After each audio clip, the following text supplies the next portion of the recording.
আমার সুন্দর মুখ দেখে মায়, আমার সুন্দর মুখ দেখে মায় বেতায় দায় দিহাসাইয়া। ও আমার প্রাণের মা, মা গো মা কোথায় গেলে মরে ছাড়িয়া, জনম দুঃখী ইয়াতীম আমি চাই না কেহ ফিরিয়া। ওরে মুমিন আল্লাহর গোলামের জন্য মা বাবার বান্দা এত দাম, এত দাম রে মুমিন। মা বাবার বান্দা যারা খেদমত করবে ওদেরকে আল্লাহ জান্নাত দান করবেন। বান্দা যারা মা বাবার কলিজায় আঘাত দিবে, বান্দা যতই নামাজ পড়ো না কেন, রোজা রাখো না কেন, বান্দা কোনো লাভ হবে না। এজন্য আল্লাহর রাসূল বলেন 3 শ্রেণীর মানুষের আমল কোনদিন আল্লাহ গ্রহণ করবেন না। قال رسول الله صلى الله عليه وآله وسلم ثلاثة لا يقبل الله منهم يوم القيامة صرفا ولا عدلا عاق ومنان ومكذب بالقدر। قال মুমিন আল্লাহর গোলাম আমার রাসূল বলেন 3 প্রকার মানুষের কোনো আমল আল্লাহ গ্রহণ করবেন না। বান্দা যতই দান খয়রাত করে না কেন, বান্দা যতই আল্লাহর রাস্তায় বান্দা দান করে না কেন, বান্দা যতই নামাজ পড়ে না কেন রে মুমিন, ওই বান্দার কোনো আমল আল্লাহ গ্রহণ করবেন না। 1 নম্বর বান্দা হলো যারা মা বাবার কলিজায় আঘাত দেয়।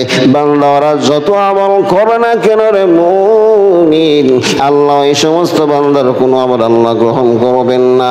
বান্দা যারা মা বাবাকে বান্দা কষ্ট দেয়, আঘাত দেয়, বান্দা ওরা নামাজ পড়লে নামাজ কবুল হবে না। যারা মা বাবাকে বান্দা কষ্ট দেয় ওরা বান্দা আল্লাহর রাস্তায় দান খয়রাত করে, দান খয়রাত কবুল হবে না। যারা মা বাবার কলিজায় আঘাত দেয়, বান্দা চোখের পানি জমিনে ফেলে দেয়, বান্দা ওই সমস্ত বান্দা বায়তুল্লাহ লাব্বাইক দিলেও বান্দা তাদের লাব্বাইকের আওয়াজ আল্লাহ কবুল করবেন না। ওরে আল্লাহর গোলাম কিন্তু জানো না রে মুমিন, মা বাবা বান্দা কত দামের জিনিস। বান্দা যারা মা বাবার খেদমত করে যাইতে পারো আল্লাহর গোলাম, দুনিয়াতে আল্লাহ বহু মুসিবত থেকে আল্লাহ বান্দাকে উদ্ধার করবেন। ওরে আল্লাহর গোলাম হাদিস শরীফের ঘটনা আল্লাহর রাসূল বলেন 3 জন যুবক বান্দা একদিন রওনা হইয়া গেল। বনি ইসরাইলের 3 জন যুবক বান্দা একদিন সফর করার জন্য রওনা হইয়া গেল। বহু দূর যাবে, বহু দূর যাবে, পাহাড়িয়া জঙ্গল পেরিয়ে যখন রওনা দেয়, বান্দা একটা বিশাল বড় পাহাড়ে যাওয়ার পরে বান্দা ঘূর্ণিঝড় শুরু হইয়া গেল। এত পরিমাণ ঘূর্ণিঝড়, বান্দারা নিজেকে বাঁচানোর জন্য একটা গর্তের ভিতরে ঢুকে গেল। 3 জন যুবক গর্তের ভিতরে বান্দা ঢুকে যাওয়ার পরে আল্লাহর কি কুদরত, তারা যখন গর্তের ভিতরে পাহাড়ের ভিতরে ঢুকে যায়, বিশাল একটা পাথর বান্দা ঘূর্ণিঝড়ে জেনে বান্দা ওই গাতের উপর ফেলে দেয়। 3 জন যুবক গর্তের ভিতরে, বিশাল বড় পাথর উপরে। ওই যুবকেরা মনে করলো এই মুহূর্তে আমরা যতই চিল্লা চিল্লি করে না কেন, যতই কান্নাকাটি করি না কেন, এই মুহূর্তে দুনিয়ার কোন মানুষ আমাদের আওয়াজ শুনবে না, বাঁচাতে পারবি না। এই মুহূর্তে বাঁচানোর মালিক শুধুমাত্র একজন, আমার আল্লাহ। এজন্য গর্তের ভিতরে 3 জন যুবক সিদ্ধান্ত নিল আমরা চিল্লা চিল্লা করিয়া লাভ নাই, বরং আল্লাহর দিকে আমরা রুজু হইয়া যাই। এ যুবক নজর করে তাকাইয়া দেখ, জীবনে কোন এমন আমল আচরণের মাধ্যমে আল্লাহকে রাজি খুশি করতে পেরেছো? একজন যুবক দ্বারা বলে, ভাই আমরা তো গুনাহগার, আমাদের জীবনে কোনো আমল নেই, তবে আমার জীবনে একটা ভালো আমল আমার আছে, যে আমলটাই শুধুমাত্র আমার রবের জন্য করেছিলাম, দুনিয়ার কোনো মানুষকে দেখানোর জন্য করি নাই। বলে, যুবক তুমি সেই নেক আমলের ওসিলা নিয়ে আল্লাহর কাছে দোয়া করো, হয়তো আল্লাহ উদ্ধার করবেন। এই যুবক আল্লাহর দরবারে হাতটা উঠাইয়া কান্না করে বলে, জমিনের মালিক আপনি তো জানেন আমি বহু বড় গুনাহগার, আমার জীবনে গুনার কোনো অভাব নাই। আল্লাহ তবে একদিন আমি একটা নেক আমল করেছিলাম শুধুমাত্র তোমার জন্য, কি সেই নাকি আমল পরে আমি আমার চাচাতো বোনের জন্য বড় দেওয়ানা পাগল পাড়া ছিলাম। আমার বোন এত সুন্দরী রূপসী মাইয়া ছিল, একদিন বাড়িতে একা পাইয়া ঘরের দরওয়াজা বন্ধ করে আমার মনের খাহেসাত মেটানোর জন্য বোনের উপর আমি চড়ে বসলাম। আমার বোনটা বড় পর্দানিসীন ছিল।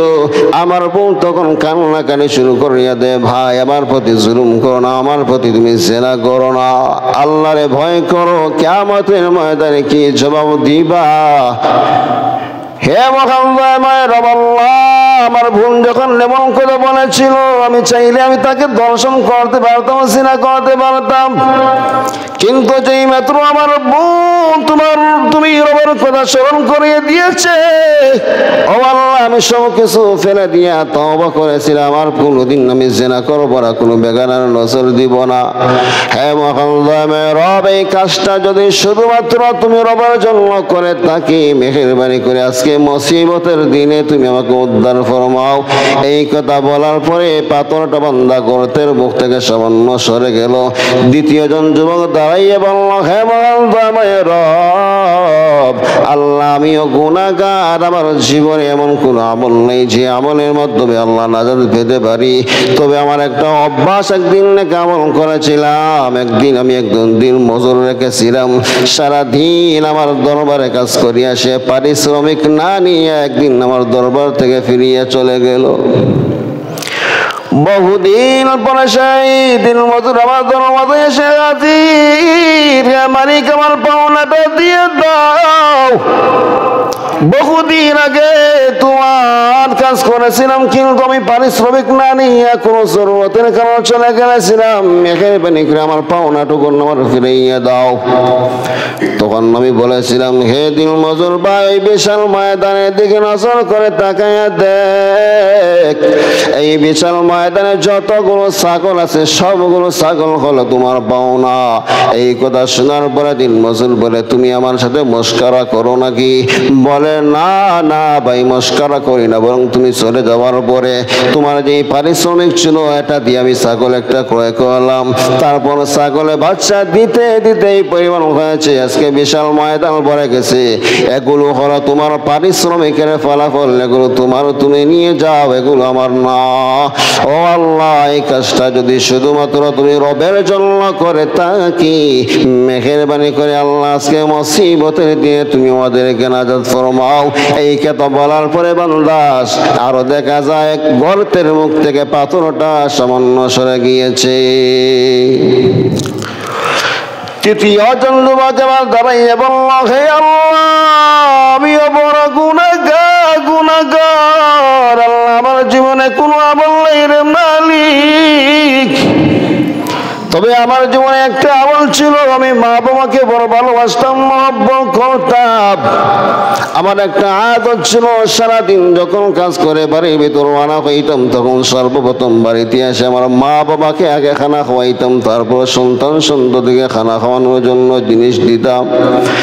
একদিন রাতের বেলা যখন আমি ঘরের ভেতরে ফিরে আসি, এসে দেখি আমার মা বাবা ঘুমিয়ে গেছে। আমি গরুর দুধ দোহন করলাম, দোহন করিয়া এনে মা বাবার সামনে এনে দেখি বাবা ঘুমিয়ে গেছেন। আমি মা বাবাকে ডাক দিই নাই, কষ্ট হবে। ওইদিকে আমার সন্তানেরা ক্ষুধায় কাতর হইয়া খানার জন্য, খানা দাও বাবা, আমাদেরকে খানা দাও বলে চিল্লা চিল্লি করতেছে, কিন্তু আমি খানা দেই নাই, কারণ আমার আদরটাই ছিল আমার মা বাবার মুখে আগে খানা না দিয়ে আমার সন্তানের মুখে কোনোদিন আগে খানা দিতাম না। ও আল্লাহ, এই কাজটা যদি তুমি রবের জন্য আল্লাহ করে থাকি, মেহেরবানি করে আজকে মেহেরবানি করে আল্লাহ মহান এই কঠিন দিনে আমাদেরকে নাজাত দাও। হাদিসের ভিতরে আল্লাহর রাসূল বলেন, এই যুবক এই কথা বলার পরে বান্দা পাথরটা পুরোপুরি সরে যায়। এই তিনজন যুবক তিনটা অনেক আমলের ওসিলা নিয়ে যখন আল্লাহর দরবারে দোয়া করেছিলেন, বান্দা মা বাবার খেদমতের মাধ্যমে যে বান্দা আল্লাহ দুনিয়া থেকে মুসিবত থেকে উদ্ধার করেন, হাদিসের মাধ্যমে বান্দা তার প্রমাণ পাওয়া যায়। তো দুনিয়ার লাইনেও আল্লাহ মাতা পিতার খেদমতের মাধ্যমে বহু মুসিবত এমন আছে যে আল্লাহ আপনাকে মাতা পিতার খেদমতের মাধ্যমে আল্লাহ বান্দাকে উদ্ধার করবেন। এজন্য আল্লাহ রাসূল সাল্লাল্লাহু আলাইহি ওয়াসাল্লাম বলেছেন যে 3 প্রকার মানুষের দোয়া আল্লাহ কোনোদিন ফিরিয়ে দেন না। কয় প্রকার মানুষের দোয়া? 3 প্রকার মানুষের দোয়া আল্লাহ কোনোদিন দোয়া হোক আর বদদোয়া হোক কোনোদিন ফিরিয়ে দেন না। قال رسول الله صلى الله عليه وآله وسلم 3 دعوات مستجابات لا شك فيهن دعوة الوالد لولده ودعوة المظلوم ودعوة المسافر। और আল্লাহ গোলাম আমার মদিনাওয়ালা নবী বলেন 3 প্রকার মানুষের কোন দোয়া আল্লাহ কোনদিন ফিরিয়ে দেন না রে মুমিন। এই 3 প্রকার মানুষ যখন দোয়া করবে সরাসরি আল্লাহর দরবারে পৌঁছে যায়। বাংলা দোয়া হোক আর বদদোয়া হোক, 1 নম্বর হলো মা বাবার বাংলা দোয়া। মা বাবার বাংলা দোয়া সরাসরি আল্লাহর দরবারে পৌঁছে যায়। বাংলা মধ্যখানে কোনো পর্দা থাকে না। মা বাবা যদি বদদোয়া করে বাংলা সরাসরি আল্লাহর আরশ পর্যন্ত প্রকম্পিত হয়ে ওঠে। বান্দা মধ্যখানে কোনো পর্দা থাকে না। 2 নম্বর মানুষের বান্দা যারা মাজলুম, বান্দা যাদের প্রতি জুলুম করেছ, বান্দা মাজলুম যদি বান্দা জুলুমের শিকার হইয়া আল্লাহ বলে বান্দা ডাকে দেয় মাজলুমের মাধ্যমে আর আল্লাহর মধ্যে বান্দা কোনো পর্দা থাকে না, সরাসরি মাজলুমের দোয়া আল্লাহর দরওয়াজায় পৌঁছিয়া যায়। 3 নম্বর মানুষের বান্দা মুসাফিরের দোয়া আল্লাহ কবুল করে নেন। বান্দা আল্লাহর মধ্যে আর মুসাফিরের দোয়ার মধ্যে বান্দা কোনো পর্দা থাকে না। এই 3 প্রকার মানুষ দোয়া হোক আর বদদোয়া হোক বান্দা যেটাই করে সরা